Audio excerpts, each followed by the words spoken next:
Assalamualaikum warahmatullahi wabarakatuh. Perkenalkan, nama saya Herni Devi Puspitasari, NIM C2114211057, Prodi S1 Keperawatan kelas 1B. Dengan adanya saya di sini, saya akan sedikit menjelaskan materi tentang iman dan pengaruhnya terhadap kehidupan. 1. Hakikat iman. Hakikat iman. Definisi iman secara bahasa dan istilah. Definisi iman secara etimologi atau bahasa yaitu percaya atau yakin.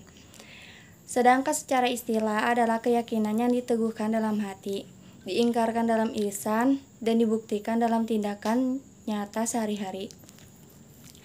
Iman adalah keyakinan yang menghujam dalam hati, kokoh penuh keyakinan tanpa dicampuri kerugian sedikit pun. Sedangkan keimanan dalam Islam itu sendiri adalah percaya kepada Allah Subhanahu wa Ta'ala, malaikat-malaikatnya, kitab-kitabnya, rasul-rasulnya, hari akhir, dan beriman kepada takdir baik dan buruk atau qada dan qadar. Hadis tentang iman, yang artinya dari Ibnu Hajar radhiyallahu anhu, beliau berkata, Rasulullah SAW telah bersabda, iman adalah pengetahuan hati, pengucapan lisan, dan pengamalan dengan anggota badan. Hadis riwayat Ibnu Majah dan Al-Tabrani. 2. Hubungan iman, ilmu, dan amal terbagi menjadi 3. 1. Persoalan iman merupakan ajaran fundamental yang bersifat pokok. Mulai dan iman inilah semua aspek kehidupan disadarkan kepadanya sesuai firman Allah pada surat An-Nisa ayat 136, yang artinya, wahai orang-orang yang beriman, tetaplah beriman kepada Allah dan Rasulullah dan kepada kitab yang Allah turunkan kepada Rasulnya, serta kitab yang Allah turunkan sebelumnya. Barang siapa yang kafir kepada Allah, malaikat-malaikatnya, kitab-kitabnya, rasul-rasulnya, dan kemudian maka sesungguhnya orang itu telah sesat sejauh-jauhnya. Surah An-Nisa ayat 136. Yang kedua, persoalan ilmu merupakan keharusan yang dimiliki oleh orang yang beriman dalam Islam sebagaimana tertuang dalam surah Al-Mujadalah ayat 11, itu yang artinya, wahai orang-orang yang beriman, apabila dikatakan kepadamu, berlapang-lapanglah dalam majelis, maka lapangkanlah, niscaya Allah akan memberi kelapangan untukmu. Dan apabila dikatakan berdirilah kamu, maka berdirilah, niscaya Allah akan meninggikan orang-orang yang beriman di antaramu dan orang-orang yang diberi ilmu pengetahuan beberapa derajat. Dan Allah Maha mengetahui apa yang kamu kerjakan. Surah Al-Mujadilah ayat 11. Yang ketiga, mengenai aspek amal. Mengenai aspek amal adalah sebagai wujud implementasi dari keimanan dan keilmuan yang telah dimiliki agar amal atau perbuatan yang tinggi pula. Allah Subhanahu wa Ta'ala berfirman dalam surah Al-Asr yaitu yang artinya, demi masa sesungguhnya manusia itu benar-benar dalam kerugian, kecuali orang-orang yang beriman dan mengerjakan amal soleh, dari saling nasihat-nasihati supaya menaati kebenaran dan nasihat-nasihati supaya menetapi kesabaran. Surah Al-Asr ayat 1-3.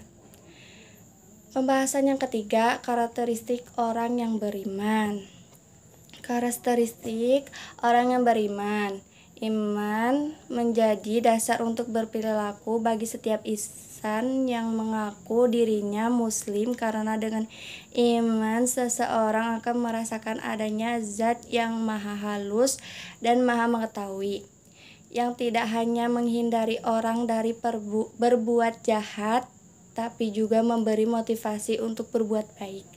Al-Quran telah menuliskan karakter orang yang beriman di dalam surah Al-Baqarah ayat 3-5, yaitu mereka yang beriman kepada yang goib, yang mendirikan sholat dan menafkahkan sebagai rizki yang kami anugerahkan kepada mereka, dan mereka yang beriman kepada kitab Al-Quran yang telah diturunkan kepadamu dan kitab-kitab yang telah diturunkan sebelumnya, serta mereka yang yakin adanya kehidupan akhirat. Mereka itulah yang tetap mendapat petunjuk dari Tuhan mereka, dan mereka orang-orang yang beruntung. Dalam surat tersebut menerapkan secara gamblang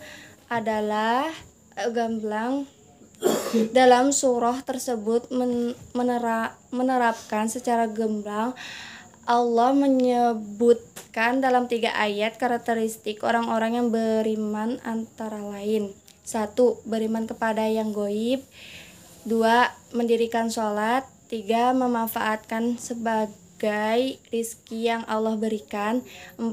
Beriman kepada kitab Al-Quran dan kitab-kitab yang telah diturunkan sebelumnya, 5. Yakin atau percaya adanya kehidupan akhirat.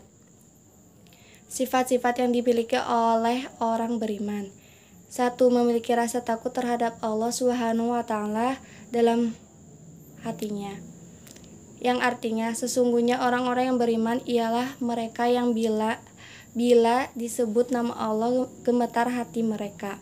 Surah Al-Anfal ayat 2. 2. Bertambah keimanan ketika dibaca ayat-ayat Al-Quran, artinya, dan apabila dibaca ayat-ayatnya bertambahlah iman mereka. Dalam surah Al-Anfal ayat 2. 3. Tawakal hanya kepada Allah, artinya, dan hanya kepada Robnya mereka bertawakal.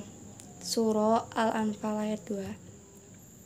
Hal-hal yang meniadakan iman: 1. Syirik, 2. Sihir, 3. Memakan harta riba, 4. Membunuh jiwa manusia, 5. Memakan harta anak yatim, 6. Melarikan diri dari perang, 7. Menuduh berzina wanita muslim yang baik. Kesimpulan yang dapat diambil adalah bahwa harmoni iman, ilmu, dan amal merupakan sesuatu yang bersifat integratif dalam rangka menyembah Allah Subhanahu wa Ta'ala. Tentunya agar tujuan utama dari ibadah adalah mendapatkan kebaikan dari Allah Subhanahu wa Ta'ala baik di dunia maupun di akhirat. Seseorang yang dinamakan beriman dengan benar maka harus bisa mengharmoniskan antara iman, ilmu, dan amal, karena ketiganya merupakan 3 hal yang dapat meningkatkan kualitas ibadah seseorang kepada Allah Subhanahu wa Ta'ala. Jika seseorang menginginkan balasan kebaikan di surga dan akhirat, maka harus benar dalam beriman, memiliki kapasitas keilmuan, dan mengamalkannya dengan tepat sehingga mendapatkan ridha Allah Subhanahu wa Ta'ala. Sekian dari saya. Wabillahi taufiq wal hidayah. Wassalamualaikum warahmatullahi wabarakatuh.